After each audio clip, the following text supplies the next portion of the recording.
It's time for the Hockey Writers Grindline, a weekly show covering everything Detroit Red Wings. Brought to you by our own iconic top line of Wings writers. Sit back and enjoy The Grind. Welcome to the Hockey Writers Grindline. I am Devin Little, and I'll be your host for today's show. My usual line mate, Kyle Knopp, is away somewhere deciding whether or not to shave his head so he can get a spot in Detroit's new coaching staff. But I am still joined by a couple familiar faces, starting with our editor, producer, and e-bug extraordinaire, Matthew Zator. How's it going, Matt? I am doing good. Happy to be back on the show, and probably going to be a bit more of a guest as we try to figure out this new lineup with Pat gone, but happy to be back. A new era is upon us indeed. I am also joined today by my teammate here at THW, Red Wings writer and second-time grinder, Logan Horn. How's it going, Logan? I'm doing great. I'm happy to be here again. And I'm just excited to talk about some of the news. There's lots going on. Heck yeah, there is. But before we get into all of that, I would like to state that our show today is sponsored by the Morning Skate, the Hockey Writers daily newsletter filled with anything and everything hockey. If you love this sport as much as we do, be sure to sign up for the Morning Skate over at morningskate.io for free delivery to your inbox Monday to Friday. Also, drop us a like and subscribe to stay on top of all the best THW content. All right, let's start a show, gentlemen. And there's no better way to start this show than with that classic oldie but a goodie, one good and one bad from the week. And as the host, I will get us started. Just going to be real quick with this. My one good is that the coaching search is over. No more talking about Ryan Warsofsky or Rick Tocchet or John Tortorella. We know who it is. The search is over. And don't worry, we will be talking about it later on in the show. My one bad is Henrik Zetterberg, my favorite player, was snubbed from the Hall of Fame. And we'll talk about that in a little bit here too. Matt, I want to start with you. What is your one good and one bad from this week?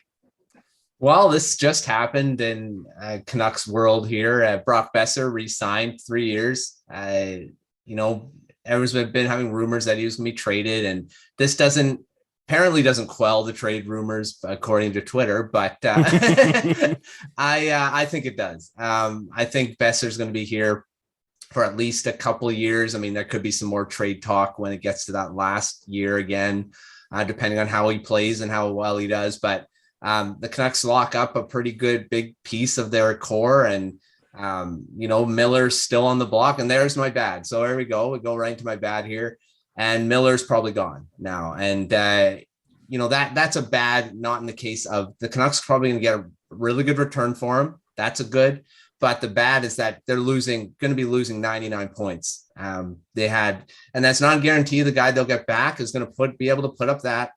So it's going to have to be a team effort to replace those points. And that's my bad, because it becomes uncertainty when you trade a big guy like that. And hopefully that, he does, whoever they get in return, be it, I don't even know. We don't even know if it's going to be prospects, roster players, whatever. So that's going to be a big uncertainty when he gets traded. I don't think it's an if anymore. But there's a good and bad in Canucks world here. So yeah. Matt, I'm not going to lie. I was expecting your one good to be the players that did get into the Hall of Fame, but that's another good. Yeah. That's another good. But Henrik and Daniel Sedin. So I'll add on a bit to that. Henrik and Daniel Sedin. That was going to be my good, but then Besser an hour before we recorded, so that was fresh in my mind. But for sure. I'll touch on that real quick. Daniel and Henrik Sedin going to be inducted into the Hall of Fame, along with Roberto Luongo, who was a goaltender here for the Canucks for a long time. Could have been a Stanley Cup winner if stuff would have gone right in Boston, but part of a big era with the Canucks, the Sedins and Luongo, probably the best era to date of success for this franchise. So great to see them in the Hockey Hall of Fame, and now they're big parts of the team again in the player development side. So they're in the organization still, and we'll see them inducted into the Hall of Fame. So that's going to be exciting. Very cool. All right, we're going to turn it over to you now, Logan. What is your one good and one bad from the week? All right, my good for the week is some news we got this morning actually, I can't remember which day, recently, that Pavel Datsyuk, he didn't announce his retirement, but he announced that he's going to announce his retirement, which was kind of a strange announcement. But it's just been good looking back on his career a little bit, getting a few compilation videos people are sharing on Twitter and stuff, watching him break Logan Couture's ankles again. Yeah. That's great. That's always fun to watch. But truly, he's just one of the most remarkable players at very least in the recent history of the NHL. And he changed the game, his creativity and skill. And I won't deny that watching highlight videos of him just doing insane things I'd never seen before was a huge part of really getting me into hockey as a kid. So that's my good for the week. And also, maybe the Red Wings fans will get something like Matthew, like you got with the Canucks this week with 3 Canucks in the Hall of Fame. Maybe they're waiting for Zetterberg until Datsyuk is eligible, and they'll just induct a whole group of them. Or as Patrick was saying, Osgood can come in as well. You can get the whole threesome like the Canucks got this week. Who knows? Maybe we'll get that in a few years. My bad is that at least for a while, hockey is done. Yeah. I mean, obviously it's nice to have a break, but the NHL's done. Playoffs ended. Nothing to watch there. Memorial Cup was a lot of fun. That's over now too. Costa's season is over. There's no reason to watch that now. Obviously, we have the World Juniors this summer, which is kind of a cool dynamic we're not used to. So that's going to be something to look for. But yeah, it's just time for a break now, which is just, it's not necessarily bad. It's just different for a while. I like your point there about Zetterberg and Datsyuk. They sent the Sedin twins to the Hall this year, so it only makes sense they send the Euro twins to the Hall in a future year. So looking forward to that. All right, good stuff. Now let's shift our focus to some recent events, starting, of course, with the fact that the Colorado Avalanche won the Stanley Cup. Sure, we've got to talk about that. Surely many Red Wings fans are upset with this year's champion, but that does not mean that there aren't lessons to learn from their victory. Just like Steve Yzerman is doing right now with the Red Wings, Avalanche GM Joe Sakic methodically put together this team over a span of 8 years, and now the Avs are Stanley Cup champions. So Logan, I want to start with you on this one. Are there any lessons that the Red Wings and Steve Yzerman can take from this year's Stanley Cup champions? For sure. I'm sure there are plenty. The one that came to mind for me first was to avoid bridge contracts with your best players. Because that is a huge part of their philosophy there, it seems. Makar was signed recently to $9 million a year at 22. McKinnon was signed to 6.3 at 21. Rantanen, 9.25 at 22. All 3 of those contracts looked real pricey when they were signed, but they're just looking better and better with age. That McKinnon contract for years has been talked about as one of the most effective. But if you remember the first year or two, like he was coming off a pretty down season when he signed that. And people were not pleased at the time. But that's one of the most valuable contracts, maybe probably the most valuable contract in the NHL at this point. And so when it comes to the Red Wings, when it comes time, Yzerman needs to not be afraid to sign Raymond, Seider, Edvinsson, whoever else is here. Don't be afraid to sign them to longer deals. Matthew, you mentioned Besser. That's been a weird saga there. Lots of bridge deals. Now he's on his second bridge deal. What would be different if they signed him maybe $1 million longer or $1 million more for another 4 or 5 years? Who knows what that contract situation would look like? It just gives some cost certainty to the team. You have your core, you commit to your core, and you can build around it. And you have your contending window. You can build around the people that you know you need to have. So I would say avoid bridge contracts with your best players when at all possible. It's a good underrated lesson to learn from there. That McKinnon contract is still, like, you look at it nowadays and it's like, he's making what? It's crazy. Matt, over to you now. What lessons do you think Yzerman and the Red Wings should take from the Avalanche's Stanley Cup victory?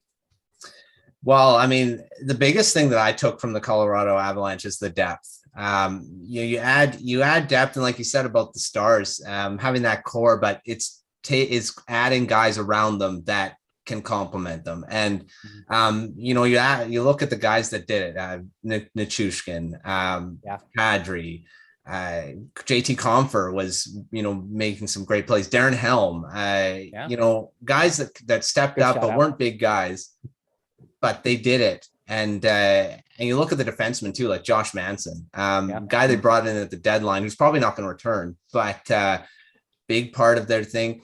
And that's just doing that. And Tampa Bay Lightning is another example. They did that. They did that too. They have their core and they add that depth around them, whether it be trades, free agency, late round draft picks, which, you know, helped both teams too. And that's, I think the Red Wings and Yzerman running them will probably do the same thing. He built the Lightning with a lot of those late round draft picks that he hit on. And, you know, the Red Wings have quite a few picks in the later rounds this year.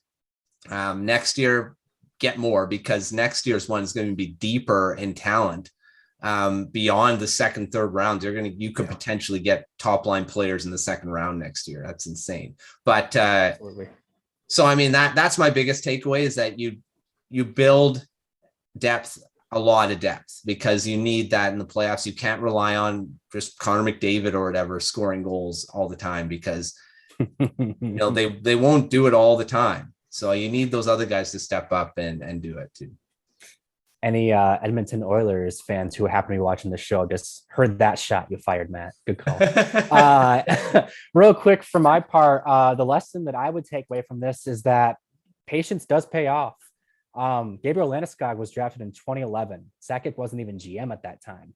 McKinnon was drafted in 2013, again, before Sakic even joined on.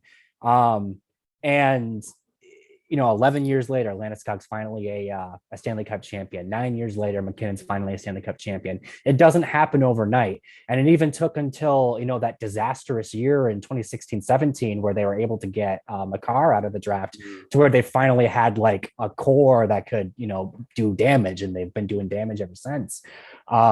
So for the Red Wings, you just got to, you know, grind away and get those pieces. They had, you know, Yzerman came in and he had Larkin in place, and it's basically his Landeskog, for, you know, so to speak. But he didn't have a McKinnon. He didn't have a Makar. He has a Makar now, but he had to draft it. It takes time. And even when you're good, you know, the Avalanche have been a good team for 5 years now, or 4 or 5 years now.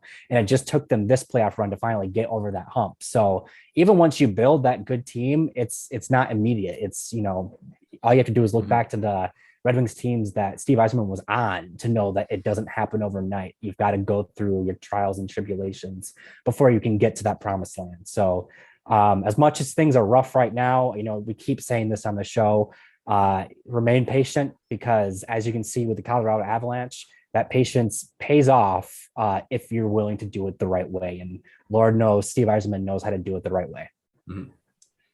All right, now we're going to stay on the topic of the Colorado Avalanche, but we're going to talk about something else. Viewers here in the United States were treated to an excellent documentary produced by ESPN. You guys know the one I'm talking about. Unrivaled premiered last weekend, and if that didn't get your blood pumping, I hate to be the bearer of bad news, but you might be dead. But after seeing that documentary, a question came to my mind. Do the Red Wings even have a rivalry nowadays? Before I even ask you guys, I will say this: they definitely don't have a rivalry like what they had with the Avalanche back in the day.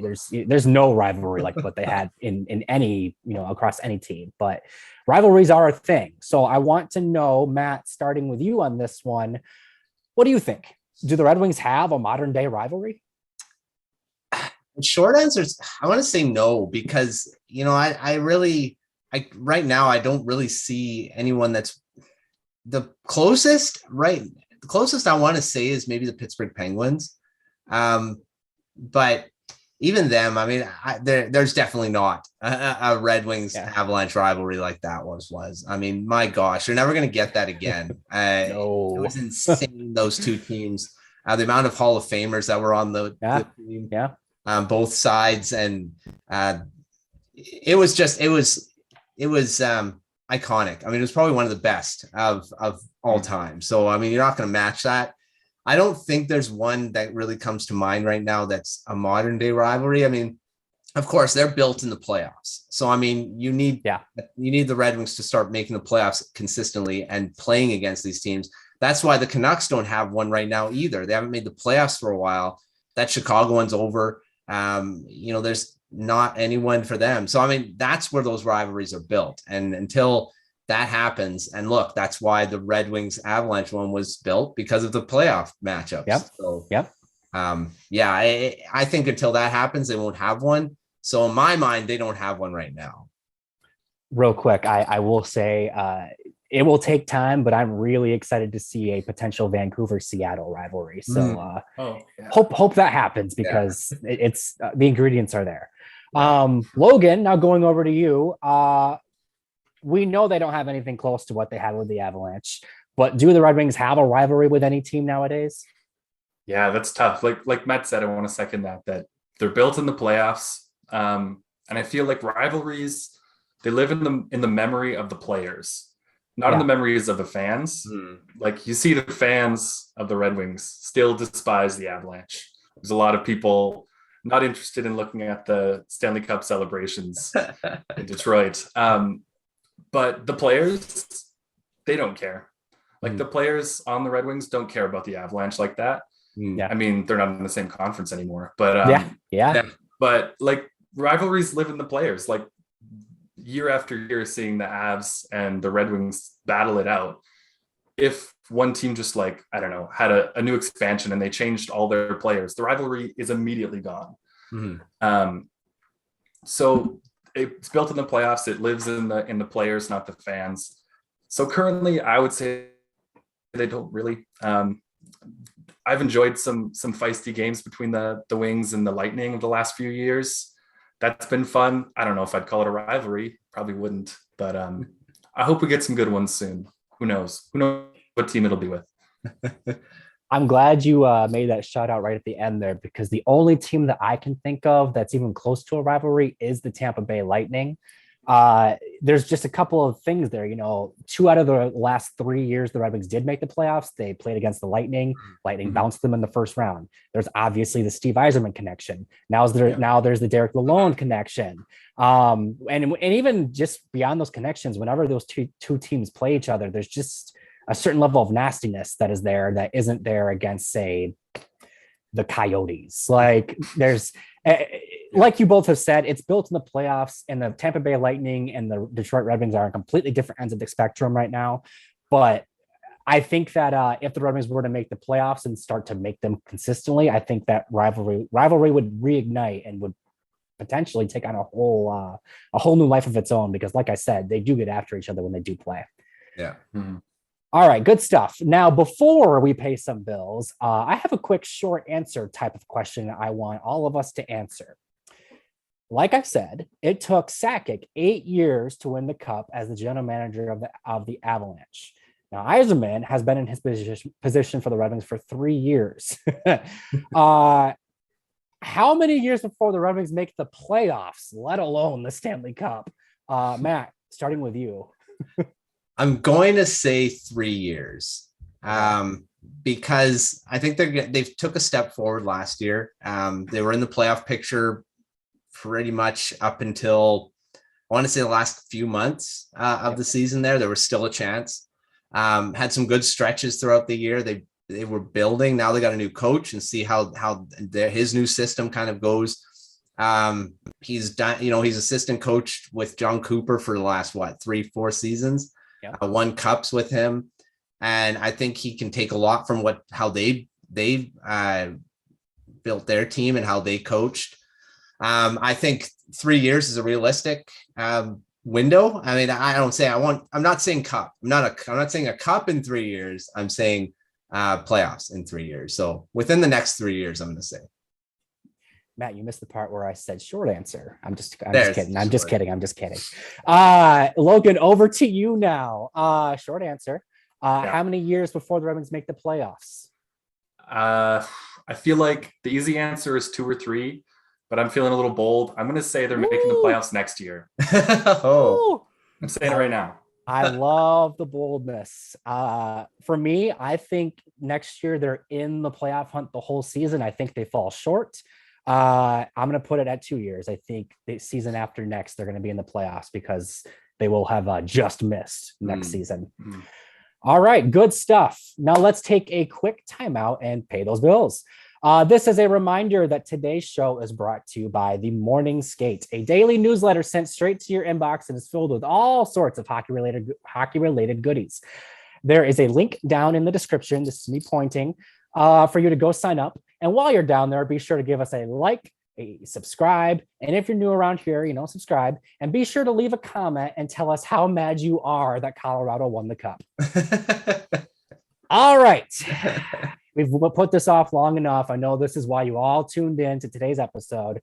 Let's talk about the news that everybody's talking about across Hockeytown. The Red Wings do indeed have a new head coach. Tampa Bay assistant coach Henrik Lalonde was hired as the Red Wings' 28th coach in franchise history. Just a quick background check here. He was an assistant coach under John Cooper going back to 2018. And he was actually hiring him was actually one of the last decisions that Yzerman made while he was GM of the Lightning. Little fun fact there. Prior to that, he spent a couple of seasons with the Iowa Wild of the AHL. There, he was the first coach to post a winning record for that franchise. That's crazy. And then going back before that, he was the head coach of the Toledo Walleye, the ECHL of the Red Wings from 2014 to 2016. There, he compiled a record of 97, 35, and 12 and was named Coach of the Year in 2015. So obviously, this guy has quite the resume, but I want to know what you guys think. So Logan, I'm starting with you on this one. The Red Wings have a brand new coach. What are your thoughts on him? I love it. I love this guy. Every interview I've seen, I love him even more. He's a winner. You mentioned a few of those leagues, but he started in, I think it was the third division of the NCAA. Yeah. He worked his way up to the USHL, and ECHL, AHL, NHL as an assistant on the bench, and now he's got his head coaching job. Both of his NHL jobs given to him by Steve Yzerman. But he's excellent. I'm very excited for this. I actually had an article this week of some bold predictions for the Red Wings offseason. And he was my pick for head coach. I'm so glad I posted that article before, 2 days before, because that would have taken a little bit of wind out of my sails. But my expectations are pretty high, honestly, for him. Not necessarily this year, but you did hear I said I thought they'd make the playoffs. That's not only on having a great new coach, but everything I heard from him from the press conference this morning, he just seems like the kind of guy that his players are going to run through a wall for him. They'll do anything, like Bruce Boudreau had in Vancouver this year, where he won the team over. He seems to have just really high emotional intelligence, which is something super underrated in coaching. Yeah. And I'm super excited to see what he can do. I'm ready for them to get started. It's exciting.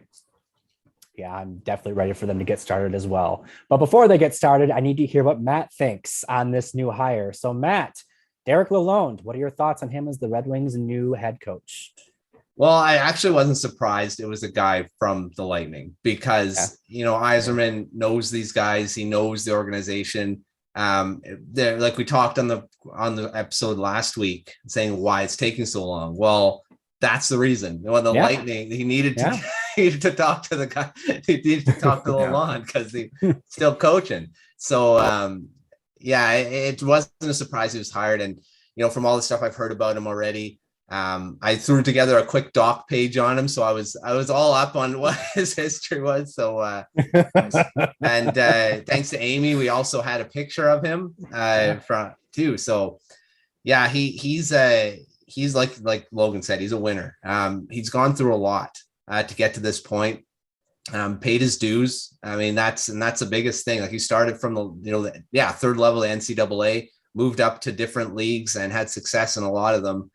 And his first job was volunteering with the NCAA one. So long time coming for him, and I think he's going to be really good for this team because with the Lightning, when he's assistant coach, they went through this similar thing, having a bad team and kind of moving up into being Stanley Cup winners and going under John Cooper, great mentor to have. to build a team and the system. I mean, it's not going to be the same system, obviously, because he's taking full control, but I think he's a great choice for where the Red Wings are right now in their development cycle. And I think he's going to do a really good job. Good stuff all around. For me, just real quick, I'll be honest. I'm still kind of gathering my thoughts on this one. I'm not going to pretend like I have some, in-depth insight on how he coaches, what his systems are, and all that good stuff. I know what his record was. I know where he's been, what he's done. He has won everywhere he's gone. Mm-hmm. To be honest with you, his resume coming in looks very similar to what Jeff Blashill's resume looked like when he was coming in. And they're friends, like they are literally friends. And just how they listened to him talk at the introductory press thing today. He even like his word choice sounded like Blashill. Like I definitely think that they're cut from the same cloth. Now, does that mean he's going to coach like Blashill? I highly doubt it, because no two coaches are the same. But I do think that they do think about the game in similar ways. So that might be something to think about. And then last kind of thought on this one for me is, Logan, you touched on it. It means a lot to me as a hockey fan and as somebody who has watched this Red Wings team for as long as I can remember, that people are coming out of the woodwork to praise this guy's character. It's one thing to be a great, excellent X's and O coach, but it's another to be a great human being. And I know for me, in my experience, whenever I've had to hire and fire people, I place being a good human being above being a good worker, because at the end of the day, you need to be a quality human being. And that's what he is from all accounts. So that makes me happy. Looking forward to seeing what he does with this team, because this team did need a new voice. I'm not even going to debate it. But like I said, it'll be interesting to see how much he deviates from his predecessor. I want to fact check myself, because I'm doing too many doc pages here. He's a graduate assistant. Okay. Not a volunteer. That was Jim Montgomery, because I threw together a doc page on him too. Okay. Meshing things together. All right. It's time to shift our focus to our last topic of today's show. It's our last show before the NHL draft takes place, gentlemen. Believe it or not, that's next week. The first round takes place on July 7th, and then the second round through the 7th takes place on the 8th. So we're definitely looking forward to recording in the hours after the draft concludes. Looking forward to that a lot, actually. But before we get there, I have to ask both of you, what do the Red Wings have to do to have a successful draft? Matt, we do Prospects Corner together. I have to ask you first. What do the Red Wings need to do to have a successful draft? Well, I just do what they've done already in the past. I mean, every pick they've had, when I did my review of the draft last year, I rated them as one of the best of all their picks. So they can do the similar thing, add everything, because the thing is, you get more prospects, you get more depth everywhere. You can use it later on, like what the Kings are doing, trading and getting guys. You get skill throughout. And that's what this draft's not the strongest by, when compared to some others, but I think it's got a lot of depth in skill this time. And, everyone's kind of saying it's not, don't get excited about this draft. I actually disagree. There's actually a lot of intriguing players. I'm just doing my final rankings here. I'm going through a few of the players that I'm adding to it. And there's a few I'm like, there's a lot of skill and a lot of depth in this draft. So even if you get guys in the third, fourth round, they could potentially hit as someone, not a top line guy, maybe, but like I talked about, depth as being a big thing. You can get those guys in this draft. I think that's the biggest thing out of this. Just get skill, get some depth, and just see what happens. Yeah, for sure. Logan, same question. What in your mind constitutes a successful draft for the Red Wings in next week's draft? All right, I've got two things, but I liked just keep doing what you're doing. That's a good one. Which I thought of that. My first one is something that has just been talked about ad nauseum, but I'm going to bring it up, is just to establish some level of certainty at center. It doesn't have to. It seems fairly unlikely they're going to get someone that could eventually slot above Dylan Larkin at this point in this draft, though that's not out of the question. Yeah. They could very well get someone to slot in as the 2C and at the top end of the draft. But if not, second round, they've got 2 picks, and there'll be plenty of good options there for high upside guys. And my second thing is just desperately saying this. I mean, I trust Steve Yzerman to do this and the amateur scouting crew over some other teams. I don't trust them to do it, but just draft the best player available at 8. If you think the best player available is a left-handed defenseman like Denton Matejchuk or Kevin Krasinski, and they have so many left-handed defense prospects in Detroit or coming in Detroit. If you think that's the best prospect, take that person, take that player. Every single time you take that player, and you figure it out later, like you mentioned with the Fiala trade, the LA Kings trading away some of their prospect depth to improve and to add wins now. So just take the best player available, whoever they believe that is. Don't draft for position. That's insane. Never do that. Those are my things: center and best player available at 8. Yeah. For me, what constitutes a successful draft really comes down to 2 things. One, they get a top line caliber player with that 8th pick, whether that's on offense or on defense. I don't care. Just get a top line caliber player, or at least one that, can potentially get there.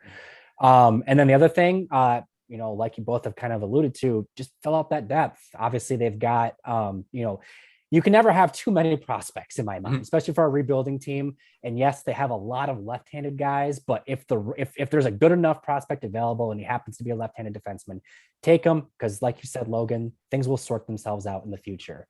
I see a lot of people saying just stick to offense, don't even bother with defense. I wouldn't go that far, because you can never have too many defensive prospects. Not all of your prospects are going to hit. So you need to just bring them in as many, especially because the Red Wings don't have a lot of right-handed defensemen. So if they can get a couple of those, I think that constitutes a successful draft. But yeah, just continue to add more depth to that pool. Make sure that it stays as one of the best in the league, and get a player that could potentially be a difference maker in the future. That's what they need more than anything else. If they come out with only one prospect out of this class, make sure it's one that can be a difference maker. Yeah, for sure. All right. Before we close out the show, I have one more short answer question for all of us to answer. And that is, with the 8th pick, the Red Wings are going to go off the board. True or false? Logan? I'm going to say false. I think it's going to be someone that falls to them at 8, or someone who's well established as a top 15 pick. Matt, what do you think? I'm going to go no. I'm going to say yes. Yes, it's going to be an off the board pick. I'm really thinking it's going to be Marco Kasper. I really am. Now that you put that in my ear, I really think that's going to be his pick. Planted a seed long ago. For me, if it's off the board, I do think it's Kasper. I think that's the off the board pick here that stands out to me. But I do agree with Logan. I think it'll be someone who's kind of agreed upon top 15 player, and maybe somebody that falls to them. Oh, Matthew Savoy.